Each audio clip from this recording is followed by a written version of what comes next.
Bom dia. Tem uma coisa que o corpo avisa quando chega nos 60 anos. Ele começa a cobrar. Não de uma vez, não com dor forte, não com nada dramático assim. Ele vai cobrando devagar, numa linguagem que a maioria das pessoas não aprendeu a ler ainda. Um cansaço aqui, uma tontura rápida ali, uma dor que aparece e some, um sono que não descansa mais como antes. O corpo está falando. O problema é que a gente não foi ensinado a escutar. Bom, antes de ir embora, fica essa promessa aqui. A melhor dica vai ser no final. Não é enrolação, não. É porque ela precisa de contexto para fazer sentido. E tem um hábito que muita gente faz todo dia, acha que é saudável, acha que está bem, que é o maior veneno silencioso depois dos 60, vai chegar nessa parte, mas antes tem coisa importante que precisa ser dita. Bom, vou começar pelo que machuca muita gente sem avisar: queda no banheiro. O banheiro molhado é o lugar onde mais gente de idade se machuca sério. E o problema não é estar descalço em si. O problema é a combinação: piso liso, água no chão, falta de apoio e um corpo que já não se corrige tão rápido quando o pé falha. Com o passar dos anos, o corpo perde alguma coisa que a gente nem percebe de imediato. É a capacidade de se ajustar rápido quando o chão trai. Quando se é jovem, o corpo corrige sozinho, num instante antes mesmo de pensar. Quando o tempo passa, essa correção fica mais lenta. O pé escorrega, o cérebro manda o sinal, mas o corpo não responde no mesmo tempo e é aí que a queda acontece. O que protege de verdade? Tapete antiderrapante dentro do box, barra de apoio na parede perto do chuveiro e calçado com boa aderência na sola. Aqui tem um detalhe que confunde muita gente. O chinelo comum, quando molha a sola, pode escorregar mais do que o pé descalço. Chinelo frouxo, chinelo gasto, chinelo sem aderência pode piorar a situação. O que importa é a aderência, não só estar com alguma coisa no pé. Queda depois dos 60 não é queda, é fratura. E fratura, para quem tem o osso mais fino, pode ser o começo de uma história muito ruim. A recuperação leva meses. E depois dos 60, a recuperação nunca é completa de verdade. Levantar da cama de uma vez, de manhã cedo, o corpo não está pronto. A pressão arterial, quando a pessoa deita, cai. É uma coisa natural. O coração trabalha menos, o sangue circula mais devagar, tudo se acomoda. E quando se levanta de repente, o corpo precisa redistribuir esse sangue num instante. Mandar pressão para as pernas, manter o fluxo para o cérebro, ajustar o coração. Quando se é jovem, isso acontece sem que se perceba.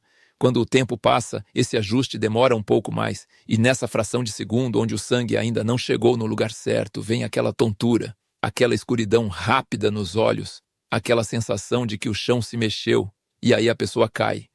Ou vai agarrar alguma coisa, ou tromba com o móvel. O jeito certo é o que o corpo pede naturalmente se a gente deixar. Acorda, fica deitado por um momento, depois senta na beira da cama. Deixa o sangue se organizar, depois levanta. Isso não é preguiça, isso é respeito pelo tempo de resposta do corpo. Pensando bem, a maioria das quedas em casa não acontece porque o lugar é perigoso. Acontece porque a pessoa estava com pressa num momento onde o corpo não tem como acompanhar essa pressa.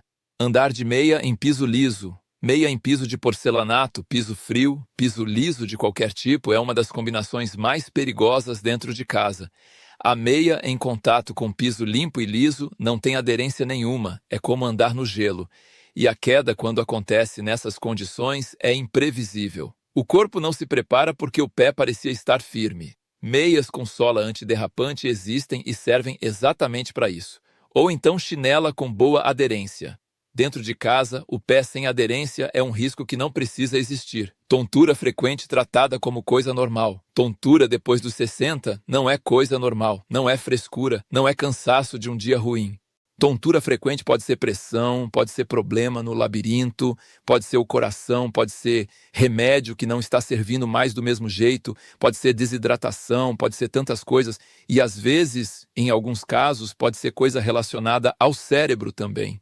O problema é que a tontura costuma aparecer na hora errada, na hora que a pessoa está com pressa, na hora que acabou de levantar, na hora que está na escada. E aí o perigo não é a tontura em si, é o que ela causa. Sendo sincero, muita gente age como se tontura fosse parte do pacote da idade, mas não é. Tontura que aparece com frequência é sinal, e sinal precisa ser lido. Quando a tontura aparecer, sentar, não tentar passar por ela em pé. E se está se repetindo, contar para o médico com calma. Agora, tem uma coisa importante que precisa ser dita aqui. Se a tontura vier acompanhada de fraqueza num lado do corpo, fala enrolada, rosto que pareceu torto, desmaio, dor no peito, falta de ar ou dor de cabeça muito forte que veio de repente. Isso não é para esperar. Isso é urgência. Pronto-socorro na hora. Ignorar dor no peito como se fosse músculo. Dor no peito precisa de atenção. Mas dor no peito também pode ser muita coisa diferente. E não dá para mandar todo mundo para a emergência com qualquer desconforto. O que precisa de urgência, de pronto-socorro na hora, sem esperar. Aperto ou pressão no peito, especialmente junto com falta de ar, suor frio, náusea, sensação que irradia para o braço esquerdo ou para a mandíbula. Dor que aparece no esforço. Dor que bate forte sem aviso. Isso não espera. A maioria das pessoas que teve infarto disse depois que sentiu alguma coisa antes, um desconforto, uma pressão, algo diferente. E muitas esperaram demais para procurar ajuda porque acharam que era outra coisa. Dor no peito que se encaixa nesses sinais não é para amanhã, é na hora. Ficar muito tempo sentado sem se mexer. O corpo foi feito para se mover, não para correr, não para malhar, não para nada difícil assim, mas para se mover, para circular. Quando a pessoa fica sentada por muito tempo, especialmente numa cadeira baixa, o sangue nas pernas começa a trabalhar com dificuldade. O retorno venoso, que é o sangue voltando das pernas para o coração, precisa de movimento muscular para acontecer bem. Quando as pernas ficam paradas, esse retorno fica mais lento. O sangue começa a acumular. Com o tempo, isso cansa as veias. Levantar de hora em hora, dar uma volta curta, dar uns passos no corredor, esticar as pernas já ajuda. Não precisa ser exercício, precisa ser movimento. A cadeira muito baixa também é problema. O esforço para levantar de cadeira baixa usa o joelho de um jeito que vai desgastando. Com o tempo, dói. E a dor faz a pessoa querer sentar mais. Cadeira com altura boa, onde o pé chega com facilidade no chão. E o joelho não fica mais alto que o quadril. Isso faz diferença no dia a dia. Tomar remédios sem atenção. Alguns cuidados com remédio que demoram para entrar como hábito, mas que fazem diferença real. O primeiro é tomar com água e sentado ou em pé, nunca deitado. Alguns remédios, quando engolidos deitado ou com pouca água, ficam no esôfago e causam irritação séria. Isso é mais comum do que parece e fácil de evitar. O segundo é ler a orientação do remédio ou perguntar para o farmacêutico sobre ele. Alguns não podem ser tomados com leite, outros com suco de grapefruit, outros precisam de estômago vazio. Isso não é frescura de bula, é a diferença entre o remédio funcionar ou não funcionar. E tomar com um copo de água, em geral, é uma boa prática, mas se o médico ou o remédio tiver uma orientação diferente, essa orientação prevalece. Guardar remédio no lugar errado. Cozinha é o lugar mais comum para guardar remédio e costuma ser um dos piores. A variação de temperatura da cozinha, o vapor quando se cozinha, a umidade, tudo isso pode acelerar a degradação de alguns remédios ao longo do tempo. O remédio fica com aparência normal, mas pode ir perdendo estabilidade. Lugar fresco, seco, fora da luz direta, já resolve. Não precisa ser geladeira na maioria dos casos. Quando o remédio precisa de geladeira, a embalagem vai dizer: banheiro também é problemático pelo mesmo motivo. Umidade constante. Beber pouca água achando que está bem. O corpo mais velho não avisa a desidratação com sede clara. A sensação de sede depois dos 60 não é mais tão presente quanto antes. A pessoa pode estar muito desidratada sem sentir aquela sede forte que avisaria quando era mais jovem. E sem sentir sede, ela não bebe água. E a desidratação vai avançando em silêncio. O rim trabalha mais. O sangue fica mais espesso. A pressão oscila. A pessoa fica mais cansada, mais confusa, mais propensa à dor de cabeça, sem relacionar com a falta de água.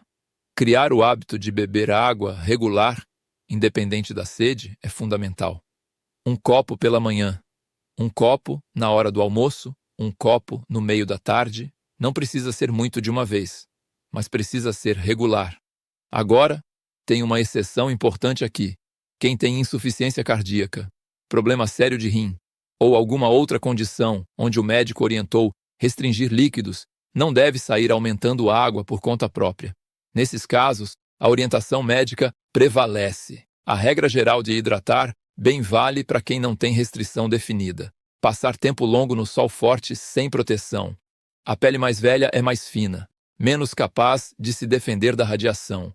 E o corpo mais velho regula a temperatura com mais dificuldade. O calor excessivo pode causar desidratação sem que a pessoa perceba, exatamente porque a sede não avisa tão claramente. A pessoa fica no sol por horas, transpira e não sente aquela sede urgente que avisaria antes. Chapéu no sol, camisa leve, evitar o horário de pico entre 10 da manhã e 3 da tarde e beber água mesmo sem sentir necessidade. Isso, de novo, tomar banho com água muito quente. A água quente dilata os vasos. Quando os vasos dilatam, a pressão sanguínea cai.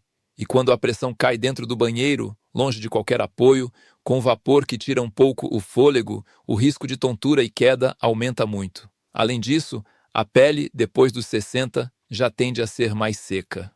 A água muito quente retira o pouco de óleo que a pele ainda produz. E pele seca depois dos 60 não é só questão estética. Pele seca racha. Rachado na pele é porta aberta. Água morna, não fria, não quente demais. Morna e sem vapor excessivo. Usar escada sem apoio. A mão no corrimão não é detalhe. Com o tempo, o joelho muda, o tornozelo muda, o equilíbrio muda. Subir e descer escada exige dos 3 ao mesmo tempo. E quando um falha, os outros 2 precisam compensar. Quando todos estão um pouco mais fracos, o risco de errar o degrau, de dobrar o tornozelo, de travar o joelho no meio da descida é real. O corrimão não precisa ser agarrado com força. Só a mão apoiada já muda o equilíbrio, já dá uma referência para o corpo, já diminui o esforço das pernas. E atenção nos degraus. Sem celular na mão, sem conversa que distrai. A escada pede presença. Um degrau que estava onde a pessoa esperava, mas que ela pisou 1 centímetro mais na beira, já pode causar torção, deixar tapete solto no chão. Tapete bonito, tapete de crochê, tapete de entrada, tapete que desloca quando o pé passa por cima. Esses são traiçoeiros dentro de casa.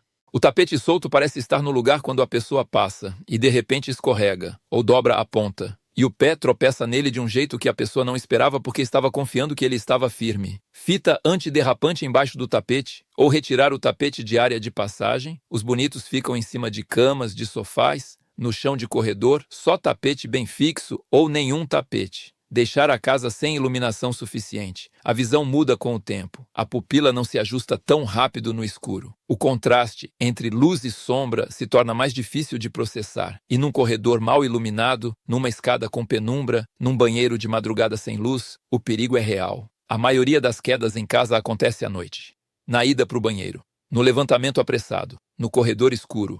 Luminária de tomada no corredor. Luz no banheiro que fica acesa ou acende fácil. Não economizar em iluminação dentro de casa. Dirigir à noite sem revisar a visão. A visão noturna piora com a idade. O olho demora mais para se ajustar ao escuro. Os faróis de carro, vindo no sentido contrário, causam ofuscamento que demora mais para passar. A visão periférica vai perdendo precisão. Não é que não se pode dirigir, é que depois dos 60, a revisão da visão precisa ser mais frequente. E os óculos, quando necessários, precisam estar atualizados. Dirigir com óculos desatualizados é mais perigoso do que parece porque a pessoa acha que enxerga, só que não enxerga com a clareza que precisa para tomar decisão rápida. Misturar remédio com bebida alcoólica. O corpo mais velho metaboliza álcool com mais dificuldade. O fígado é mais lento. O álcool fica no sangue por mais tempo. E a maioria dos remédios mais comuns nessa faixa de idade tem interação com álcool. Remédio de pressão, remédio para colesterol, remédio para o coração, anti-inflamatório. Às vezes a interação baixa a pressão demais, às vezes aumenta o efeito do remédio, às vezes causa náusea, tontura, mal-estar. Não precisa ser exagero de álcool, às vezes é uma cerveja no almoço de domingo com o remédio do coração e a pessoa passa o resto do dia se sentindo estranha, sem entender por quê. Não contar sobre remédio caseiro para o médico. Às vezes a pessoa usa chá, suplemento, erva, alguma coisa que um conhecido indicou e não menciona para o médico. Não por esconder, mas porque não acha que isso conta como remédio. Mas conta. Certos chás interferem com anticoagulante. Certos suplementos interferem com pressão. Certas combinações que parecem inocentes não são. O médico precisa saber de tudo que a pessoa está usando, não para julgar, para ter o quadro completo. Porque o problema às vezes não é nenhuma das coisas separada, é a combinação das duas. Tomar remédio de dor todo dia como se fosse inofensivo. Anti-inflamatório é o mais comum e é um dos mais perigosos quando usado sem critério. O anti-inflamatório machuca o estômago, machuca o rim, interfere com pressão e tem um risco que pouca gente conhece. pode causar sangramento no estômago, especialmente em quem usa aspirina ou anticoagulante junto. Esse sangramento pode ser lento, silencioso, sem dor forte. A pessoa vai ficando com anemia sem entender de onde vem. Quando é usado regularmente, sem acompanhamento, vai causando dano que não aparece logo. O rim vai perdendo função aos poucos. O estômago vai ficando com irritação crônica. A dor que precisa de anti-inflamatório todo dia precisa ser investigada, não tampada. Tomar o remédio para poder viver o dia sem entender o que está causando a dor é cuidar do sintoma e ignorar o problema. Não checar a pressão regularmente. A pressão alta não dói, não avisa. A pessoa pode ter pressão alta por anos, sem sentir nada de óbvio. E a pressão alta que não é tratada vai fazendo dano silencioso no coração, nos rins, no cérebro. Verificar a pressão regularmente, pelo menos uma vez por semana se tiver aparelho em casa, ou pelo menos uma vez por mês no posto de saúde, é básico, é simples. E é informação que pode mudar o rumo de muita coisa. E quando a pressão estiver alta, não esperar baixar sozinha. Conversar com o médico, fazer força de evacuação. Intestino preso é comum depois de uma certa idade. O intestino fica mais lento, a dieta pode estar sem fibra suficiente, a água pode estar pouca, e aí a pessoa tenta resolver na força. Fazer força de evacuação aumenta muito a pressão interna do abdômen, e isso eleva a pressão arterial de forma rápida e intensa por um curto período. Em pessoas que já têm pressão alta, problema cardiovascular, isso é risco real. A solução não é força, é fibra, água e movimento. Mamão, laranja com bagaço, ameixa, feijão, verdura e água. O intestino precisa de hidratação para funcionar. Dormir em colchão velho. O sono depois dos 60 já não é o mesmo. A pessoa dorme mais cedo, acorda mais vezes durante a noite e tem o sono mais leve. Isso é natural. Mas tem coisa que piora o que já é difícil. Colchão que afunda, que cria depressão no meio, que já perdeu o suporte, faz a coluna trabalhar mal durante a noite inteira. E a coluna mais velha, menos flexível, com cartilagem mais desgastada, sente esse trabalho. A pessoa acorda com dor nas costas, nos quadris, no pescoço e acha que é a idade. Às vezes é o colchão. Não precisa ser colchão caro. Precisa ser colchão firme o suficiente, sem depressão, que ainda dá o suporte necessário. Comer muito de uma vez. O sistema digestivo, depois dos 60, digere com mais calma. A produção das enzimas, o movimento do intestino, tudo funciona um pouco mais devagar. Quando a pessoa come muito de uma vez, o sistema precisa trabalhar muito além do que consegue. O sangue vai todo para o estômago. E, em alguns casos, isso pode fazer a pressão cair um pouco logo depois da refeição, causando sonolência, peso, sensação de mal-estar. Não acontece com todo mundo, mas acontece com frequência suficiente para merecer atenção. Comer menos de uma vez e com mais frequência funciona melhor. Não precisa ser dieta, não precisa ser restrição. Só distribuir melhor o que come ao longo do dia. Uma comida mais leve no jantar, especialmente. O estômago cheio na hora de dormir atrapalha o sono. Carregar peso com o braço estendido. Isso acontece mais do que parece. A pessoa vai ao mercado, pega uma sacola pesada, carrega com o braço esticado do lado do corpo. A coluna cervical, o ombro, o cotovelo não foram feitos para esse tipo de esforço. E o problema não aparece na hora necessariamente. Aparece depois. Uma dor no pescoço, um formigamento no braço, uma tensão no ombro que não passa.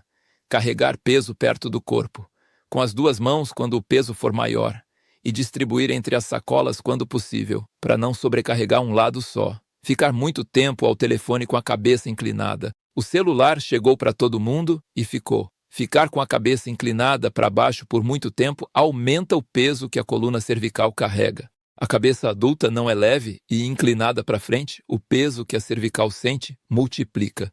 E a cervical mais velha, com menos cartilagem, com mais desgaste, sente esse peso de um jeito diferente. Dor no pescoço, dor no ombro, formigamento nos braços, às vezes dor de cabeça. Pode ser cervical sendo sobrecarregada. Levantar o telefone na frente dos olhos, não ficar inclinado por muito tempo. Fazer pausa quando perceber que está nessa posição há bastante tempo. Andar de sandália sem tira no calcanhar. Sandália aberta na parte de trás parece confortável. E é, mas ela muda o jeito que a pessoa anda. Para não perder a sandália, o pé agarra com os dedos a cada passo. E esse agarro constante dos dedos muda a postura do pé, muda a postura do tornozelo e vai criando tensão no arco do pé, dor no calcanhar, dor na panturrilha. Sandália com tira no calcanhar, que segura o pé sem precisar de esforço dos dedos, é muito melhor para o pé de quem vai usar por horas. Usar chinela gasta demais. A chinela velha que perdeu o solado, que está torta, que já não tem aderência, é uma armadilha. A pessoa está acostumada com ela, acha que conhece o jeito que ela se comporta, mas uma chinela gasta não dá o apoio que precisa. O pé compensa a instabilidade dela, às vezes sem perceber, e essa compensação vai criando dor no joelho, dor no tornozelo, dor nas costas. Troca de chinela quando está gasta. Ficar de pé por muito tempo sem mover. O contrário do sentar também é problemático. Ficar em pé parado por muito tempo, na fila, na cozinha, esperando alguma coisa, também acumula sangue nas pernas. Quando se fica de pé, sem movimentar as pernas, as veias precisam trabalhar muito contra a gravidade. Com o tempo, as veias já não têm a elasticidade de antes, e esse esforço vai causando varizes, inchaço, peso nas pernas. Na fila, mover os pés no lugar, mudar o peso de uma perna para outra, dobrar e esticar os joelhos levemente, não precisa ser exercício, só movimento, deixar de ir ao médico porque está se sentindo bem. Esse é talvez o hábito mais comum de todos. Muitas das condições mais sérias depois dos 60, diabetes, pressão alta, colesterol, problema na tireoide, não causam sintoma claro no início. A pessoa se sente bem. A pessoa acha que não precisa de médico porque não tem nada de errado e vai descobrir que tinha algo de errado quando o problema já está avançado. Consulta de rotina não é para quando algo está errado, é para antes de algo ficar errado. Bom, chegou a hora da melhor dica. Aqui deixei para o final, porque ela parece simples demais para ser levada a sério. Mas é aqui. Ao longo dos anos, dá para perceber que faz mais diferença do que qualquer mudança grande de hábito. O maior veneno silencioso depois dos 60 é o sal de adição. E o hábito mais comum é adicionar sal depois que a comida já está no prato. Não é o sal que vai para a panela. Esse pelo menos cozinha com o alimento, fica distribuído ao longo de toda a comida. É o sal do saleiro em cima da mesa, o que a pessoa coloca direto no prato antes de provar, por hábito, por costume de vida inteira. Esse sal vai direto. Não é diluído, não é distribuído. Vai concentrado em cima da comida e depois para o sangue muito rápido. E o sódio em excesso, especialmente depois dos 60, quando o rim já não filtra com a mesma eficiência de antes, quando a pressão já tem mais tendência a subir, quando o coração já trabalha com menos folga, retém água no corpo, incha, sobe a pressão, exige mais do coração, o rim mais velho demora mais para eliminar o excesso de sódio. Então, o sódio fica mais tempo no sangue. E enquanto está no sangue em excesso, está retendo líquido, está aumentando a pressão, está forçando o coração a trabalhar mais do que precisaria. A pessoa que tem pressão controlada com remédio e continua colocando sal no prato antes de provar a comida, está dificultando o trabalho do próprio remédio. O remédio abaixa a pressão de um lado, o sal em excesso levanta do outro. Não é para comer sem gosto, não é para sofrer na mesa, é para provar antes de salar. É para deixar o saleiro no armário em vez de na mesa. Porque quando o saleiro está na mesa, a mão vai para ele por hábito, não por necessidade. A comida nem foi provada ainda e já recebeu sal. Esse hábito foi construído ao longo de décadas. A língua se acostumou com um nível de sal que não é necessário, é só o nível que ela conhece. E ela se desacostuma também em algumas semanas se a pessoa tiver paciência. Demorei para entender isso. Não é que o sal é veneno em si. É que o sal em excesso, de uma forma que nem é percebida como excesso, é um trabalho constante para o coração e para o rim de quem já não tem mais a folga de antes. Provar antes de salar. Aceitar que a comida vai ter um gosto diferente das primeiras vezes. E perceber que depois de um tempo, esse gosto diferente passa a ser o gosto normal. A língua se ajusta. O que parecia sem sal começa a ter sabor. O que tinha muito sal começa a parecer pesado demais. Isso é mais difícil do que parece, porque não é uma mudança de um dia, é uma mudança de hábito antigo. E hábito antigo resiste, mas é a que mais vale a pena resistir. Bom, é isso. Não tem segredo grande, não tem fórmula. São coisas simples que o corpo vai pedindo à medida que os anos passam e que ficam mais fáceis de entender quando a gente para observar. Vou ficando por aqui. Fiquem todos com Deus.